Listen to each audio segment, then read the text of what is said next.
At my son's funeral, my aunt leaned in so close I could smell her lavender perfume. She whispered, "God took the wrong child." I didn't react. I couldn't. Then her daughter, my cousin Brielle, looked me straight in the eyes and said, "His brother was always the good one." And that was it. My knees buckled. I dropped onto the pew like my spine had turned to glass and someone just shattered it. I couldn't breathe. My whole body shook, and I couldn't hold the sobs back anymore. It wasn't just grief. It was something else. Deeper. Dirtier. I felt ashamed, as if I'd failed, as if Elias, my beautiful boy, had died, and somehow it was a punishment. People looked away. Some watched, but no one moved. No one said anything. I was the mother of the boy in the casket, and I was sobbing in front of all of them, but no one came to hold me. And then, out of nowhere, a man I'd never seen before, tall, quiet, in a black coat, stepped forward. He didn't say a word. He just reached out and handed me something, a folded piece of paper. I stared at it, confused, still crying. He didn't wait. He walked away before I could ask him who he was or why he was there. I looked down at the note. My hands were shaking. I unfolded it, barely able to see through my tears. It said, "Your son pushed his brother out of the car's path." I froze. The entire church seemed to go silent, like the walls themselves were holding their breath. I read it again. My son. The one they said should have died was the one who gave his life to save his brother. Suddenly, the things they whispered didn't matter, because now I knew the truth, and everything was about to change. I was never supposed to be a single mom, at least not in the beginning. When Elias was born, his father swore we were going to build a life together, but by the time Jonah came 2 years later, that dream had already cracked and crumbled. I was 27, standing in the middle of our small North Carolina apartment with 2 babies, no college degree, and a man who never came back from a quick run to the store. It was always just the 3 of us after that, me, Elias, and Jonah. We didn't have much, but we had each other. I worked nights at a diner and cleaned offices on weekends. I missed school plays, field trips, even a few birthdays. I hated it, but I did it so the lights would stay on and their shoes would fit come fall. I loved my boys more than anything in the world, even when the world seemed to forget we existed. Elias was the quiet one. He'd read books meant for adults by the time he was 9. He always asked if I needed help, and when he hugged me, it felt like he meant it with his whole body. Sensitive, thoughtful, always watching, always listening. He was the kind of kid who would sit with the new student at lunch or stop and help an older neighbor carry groceries in the rain. He never needed attention. He just wanted to do the right thing. Jonah was different. Loud, bright, funny. He had this crooked grin that made people forgive him even before he apologized. He got in trouble at school for talking too much, interrupting, making jokes during math. He'd get grounded and charm his way out of it an hour later. Teachers liked him. So did the neighbors, our family, even strangers. He was magnetic, and he knew it. People always had something to say about the difference between them. I remember my Aunt Marlene once joked at Thanksgiving, "Well, if you ever had to choose one, we all know who the crowd favorite is." She laughed like it was harmless, like Elias wouldn't hear. But he was sitting right there, pretending not to care, biting his thumbnail the way he always did when he was trying not to cry. I hated when people compared them. I hated that they acted like Jonah's shine made Elias dull. They were both good boys, just in different ways. Jonah was the spark. Elias was the warmth that stayed long after the fire burned down. Still, even I started to notice the pattern. Jonah got praise. Elias got overlooked. At church, people asked how Jonah's basketball games were going, but never mentioned Elias's science fair trophies. When Jonah made a joke, the room lit up. When Elias made a point, people nodded politely and moved on. I tried to balance it. I made sure Elias had just as many hugs, just as many bedtime stories. I told him he was special, that being kind was better than being cool, that I saw him. But I always wondered if it was enough, if I could ever give him what the rest of the world wouldn't. The morning of the accident started like any other. I made them waffles, even though we were running late. Elias offered to wash the dishes before we left. Jonah teased him, said we'd be late, and called him Mom's little butler. Elias just smiled and rinsed the plates. That was who he was. He did the right thing even when no one clapped for it. I dropped them off at school and headed to my shift at the diner. Around 3:15, my phone rang. The number said unknown, but I picked it up anyway. A shaky voice said my name. Then the words, "I'll never forget. There's been an accident. One son injured, one son gone." They wouldn't tell me which one on the phone. That ride to the hospital felt like someone had set time on fire. I was frozen and boiling at the same time. My hands wouldn't stop shaking. I kept whispering their names, hoping saying them out loud would keep them alive. Jonah, Elias, Jonah, Elias. When I arrived, they told me, Jonah had a broken arm, a concussion, but he was alive. Elias didn't make it. The world stopped. I didn't scream. I didn't fall. I just sat there in that white hallway staring at the floor tiles, thinking about how Elias always walked between Jonah and the road just in case. That was who he was. Even then, I didn't know the full truth. That would come later, at the funeral, with a note and a stranger. But in that moment, all I knew was that my heart had been torn in two, and the quiet one, the one the world barely noticed, was gone. The funeral was held 3 days later. I don't remember deciding on anything. People made choices for me. Casket color, flowers, music. I just nodded. I moved like a ghost in my own life. My sister picked out the suit Elias would wear. It was too big. He had just turned 16 and was still growing into himself. The suit made him look older than he was. Too still, too quiet, and I hated it. The church filled quickly that morning. Family came. Neighbors, classmates, teachers, people I hadn't spoken to in years showed up to hug me and say they were sorry. Some meant it. Some just wanted to be seen. I sat in the front row, next to Jonah, whose arm was still in a sling. He hadn't said much since the accident. He stared at the floor like he was waiting to fall through it. I wanted to comfort him, to hold him, but I couldn't even hold myself together. Priest spoke softly. The choir sang a hymn Elias used to hum while doing his homework. That's when it hit me. He wasn't coming home. There would be no more humming, no more quiet footsteps past my bedroom door, no more questions about life or books or the stars. He was gone. After the second hymn, people were asked to speak. A few teachers shared memories. One said Elias was the most polite student she ever taught. Another mentioned how he stayed after class to help clean up, even when he didn't have to. It made me proud, but it also made the ache worse. Why did he have to be the one? Then Aunt Marlene stood up. She wore black pearls and a matching hat, like she was attending a gala. Her voice was slow, measured, like she was reading from a script. She said she was sorry for my loss, said we should cherish the child we still had. I should have felt comforted. I didn't. After the service, people moved outside to the churchyard for the burial. The wind picked up. Leaves rustled. I stood at the graveside clutching Jonah's hand. Then I felt a hand on my back. Aunt Marlene leaned in, far too close. Her voice was low and sharp. "God took the wrong child," she said. I blinked. I thought I misheard. My mouth opened, but nothing came out. Before I could respond, her daughter, Brielle, my 17-year-old cousin, stepped beside her. She looked at Jonah, then back at me. "His brother was always the good one," she said. I felt my stomach twist. My breath caught. I let go of Jonah's hand. My knees gave out, and I hit the damp grass like it had pulled me under. I didn't cry softly. I wailed. My chest shook. My hands clawed at the air. It wasn't just grief. It was humiliation, shame, anger. Those words wrapped around my neck like a rope. People turned to look. Some stepped back. No one came forward. They didn't understand. My son had just been buried, and I was being told, out loud, in public, that it should have been the other one, that Elias wasn't good enough to live, that the world had made a mistake. I looked at Jonah. His face was pale, his eyes wide. He heard them too. I saw it in the way he pulled his arm back, like he wanted to disappear into the ground. And in that moment, I felt guilt tear through me. Had I done this? Had I let the world treat Elias like a shadow for so long that even his death felt like a footnote? The whispers around us grew louder. Someone behind me murmured, "Jonah has always been the bright one." Another added, "Such a shame it wasn't the other way around." My grief twisted into something darker.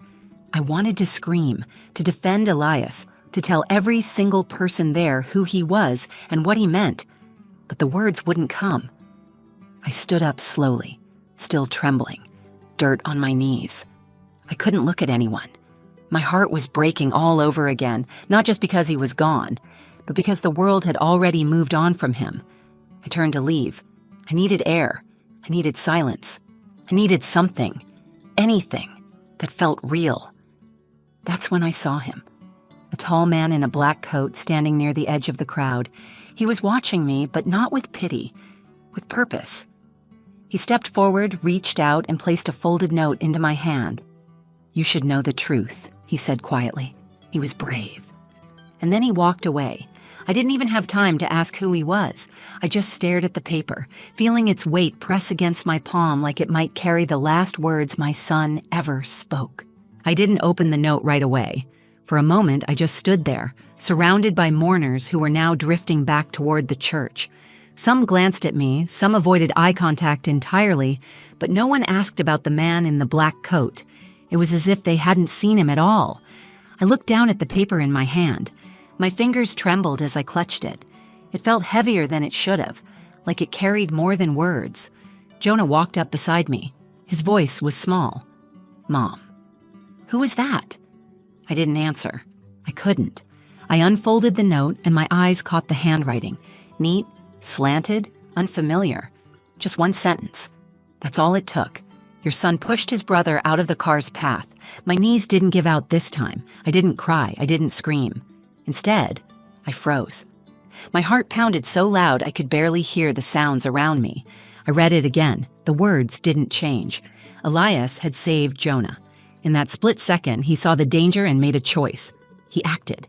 He sacrificed everything. It wasn't just an accident. It wasn't random. Elias had looked at his brother and chosen to give him a chance at life. Jonah reached for the paper in my hand, but I pulled it to my chest. "I need a minute," I said. He nodded, stepping back, his expression tight with confusion. I walked around the side of the church and sat down on the low stone ledge near the old oak tree. I read the note again and again, whispering the words aloud like a prayer. My son, the one people pitied, ignored, undervalued, had done the most extraordinary thing a person could do. He had given his life for someone else. The tears came then, but they were different. Not grief, not shame, not rage. It was something fierce, something proud, something full of light. He hadn't died for nothing. He hadn't been weak or forgettable. He had been brave. He had been selfless. He had been good. I wiped my face with my sleeve. My hands were still shaking, but there was a new steadiness in my chest. I stood up, folded the note carefully, and slipped it into my purse. Then I walked back toward the churchyard. Not fast, not in a rush, but with intention. When I got there, the priest was wrapping up. People had started to leave, murmuring to each other as they passed the fresh earth of Elias's grave. Aunt Marlene stood with Brielle, laughing softly with another relative, like they were waiting for a ride to lunch. I walked past them without saying a word. I went straight to the front of the crowd and asked the priest if I could say something. He hesitated, glanced at the time, but then stepped aside. I took his place. My voice was hoarse from crying, but it held. I looked out over the crowd. Family, friends, neighbors, people who had shown up to mourn my son, though some had barely known him. Some had spoken kindly. Others had judged, whispered, chosen their favorite long before tragedy forced them to pick. "I want you to know something," I said. "You've all heard a lot about my sons lately. You've heard how different they were. You've heard who was the favorite. You've heard who people think should still be here." A few heads turned. Marlene shifted on her feet. Brielle looked at her shoes. "But you didn't hear what happened that day. You didn't see it. Elias did. He saw the car, he saw Jonah on his bike, and without thinking he pushed him out of the way. He died saving his little brother." Silence fell. The wind stopped. Even the birds seemed to quiet. "I got a note today," I said, holding it up. It was from a stranger who witnessed everything. Elias chose Jonah's life over his own. That's who he was. That's who you buried today. I turned toward Marlene, then to Brielle.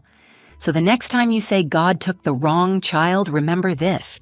Elias didn't just die. He saved a life. That is what goodness looks like. That is what real love looks like." I didn't wait for applause. I didn't need anyone to tell me it was powerful. I stepped down and walked back to Jonah, who was crying now, head bowed, shoulders shaking. He looked at me and whispered, "I didn't know." I took his face in my hands. He did, and that was enough for him. After I spoke, no one said a word. The silence hung there like a blanket, thick and heavy. People looked around at each other, unsure whether to move or stay. Even the ones who hadn't said anything cruel kept their heads low. Maybe they had thought it. Maybe they were ashamed of what they had assumed. I stood beside Jonah as they lowered Elias's casket into the ground. He held my hand so tight I could feel his fingers shaking. I looked at him, really looked, and for the first time I saw how young he still was. 14 years old, skinny, scared, carrying a weight far too big for his shoulders. After the final prayer, people began to drift away. One by one, they mumbled goodbyes, offered soft apologies, and walked back to their cars. Some avoided me completely. Others offered hollow words about how brave Elias had been, now that the truth was out in the open. Funny how quickly they changed their tone. Aunt Marlene approached. Her lips were pressed tight, the kind of expression someone wears when they've been caught saying something they can't take back. She looked at Jonah, then at me. Her voice was brittle. "I didn't know. I didn't mean to upset you. We all loved him. She stopped talking when I didn't respond. There was nothing left to say. Brielle stood a few feet behind her, arms crossed, eyes red. She didn't speak either, just looked at Jonah, and then turned away. I didn't need their apologies. I didn't need anything from them. What I needed was already buried in that ground. That night, after we got home, I sat with Jonah in the living room. The house felt impossibly quiet, the kind of quiet that didn't feel peaceful, the kind that made you realize something was missing and it wasn't coming back. Jonah still hadn't eaten. He sat on the floor, his back against the couch, the note from the funeral clutched in his good hand. His eyes were puffy, his voice barely there when he finally spoke. "I should have seen the car. I should have moved faster. It should have been me." I got down beside him and took the note from his hand, setting it gently on the coffee table. I looked at him, and for once, he didn't look like the kid who joked his way out of trouble. He looked like a boy who didn't know how to carry what had been handed to him. "It's not your fault," I said. "Elias didn't hesitate. He didn't make you choose. He chose for himself." Jonah's voice cracked. "Why would he do that? Why didn't he yell at me to move?" "Because he loved you," I said. "Because in that moment, he wasn't thinking about himself. He saw you in danger, and he acted. That's who he was. You have to believe that." Jonah started to cry. Real, raw, body-shaking sobs. I pulled him into my arms, and we stayed like that for a long time. No words, just grief, just love. Later, he stood up and walked to his room without saying anything. I stayed on the floor, staring at the folded note. I unfolded it again. The handwriting didn't belong to anyone I knew. There was no signature, just that one sentence. "Your son pushed his brother out of the car's path." I looked out the window into the dark. I didn't know who the man in the black coat was.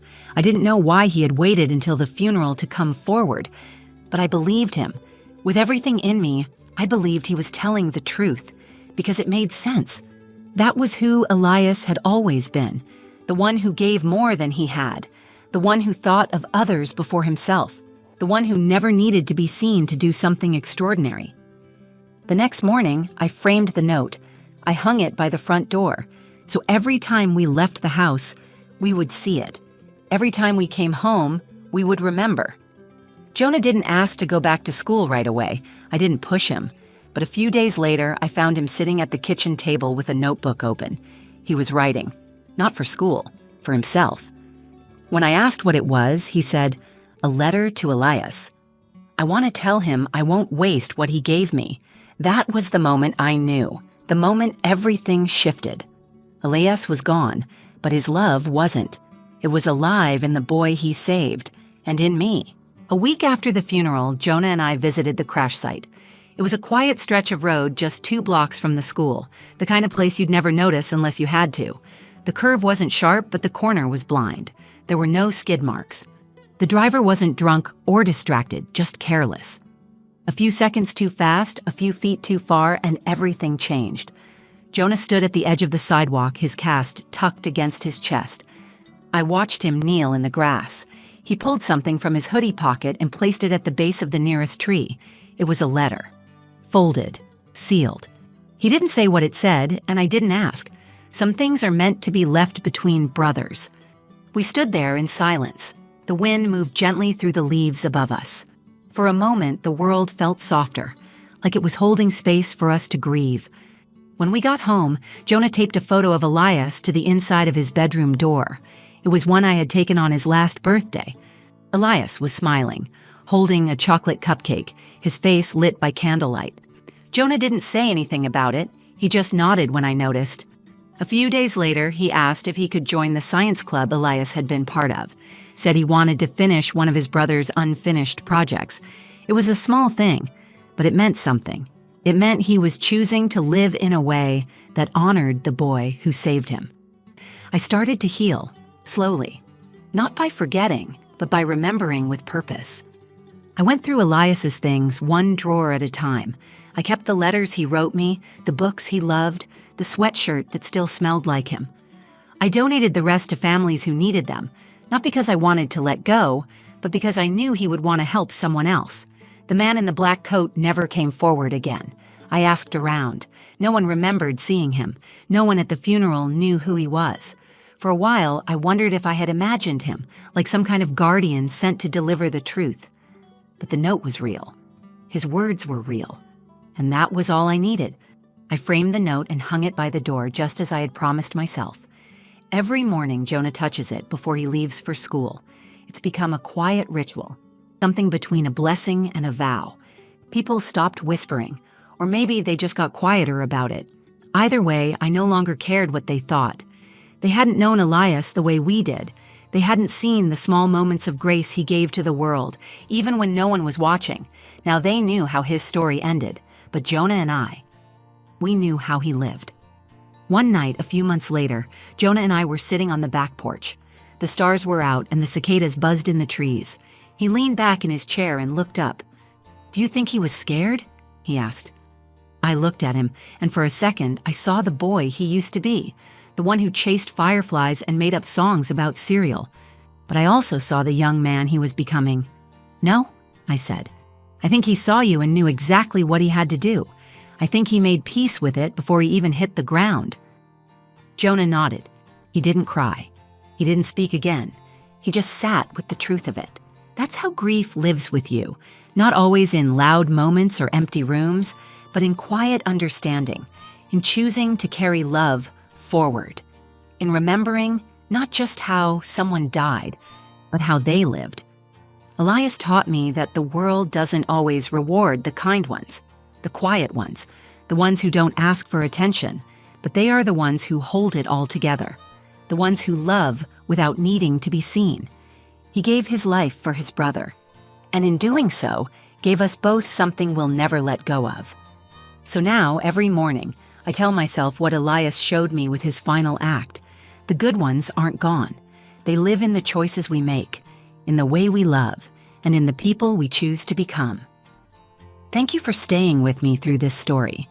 If Elias's sacrifice moved you, if his quiet strength reminded you of someone in your life, please take a moment to honor him by liking this video. Share it with someone who might need to hear this kind of love still exists in the world. Leave a comment below. Tell me about the people in your life who show up quietly, who give without asking, who love deeply. I read every one of them, and if this kind of storytelling speaks to you, subscribe to the channel. There are more stories like this, real, raw, and rooted in the things that matter, because some stories don't just deserve to be told, they deserve to be remembered. Thanks for watching. I'll see you in the next one.